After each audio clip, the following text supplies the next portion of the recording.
আর এই মুহূর্তে নজর রাখতে হচ্ছে 21শে মে ফলতা বিধানসভায় পুনর্নির্বাচন রয়েছে এবং সেখানে বিজেপি অফিসে আজ বৈঠক রাজ্য নেতৃত্বে। সেখানে মুখ্যমন্ত্রী শুভেন্দু অধিকারী তিনিও রয়েছেন। আরো বিস্তারিত জানার চেষ্টা করি এই বিষয়ে। সুস্মিতা রয়েছে আমার সঙ্গে। সুস্মিতা,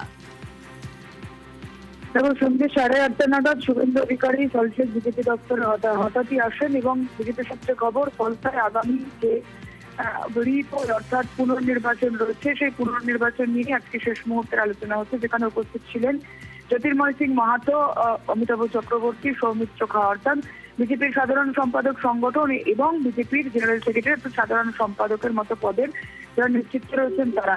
এর আগেও আমরা দেখেছি নির্বাচনী কৌশল সাজানোর জন্য এই বিজেপি দপ্তরে সল্টলেক দপ্তরে একাধিকবার বৈঠক হয়েছে এবং ঘন্টা খানেকের বৈঠক সেরে ইতিমধ্যেই মুখ্যমন্ত্রী শুভেন্দু অধিকারী তিনি সল্টলেক বিজেপি দপ্তর থেকে বেরোচ্ছেন।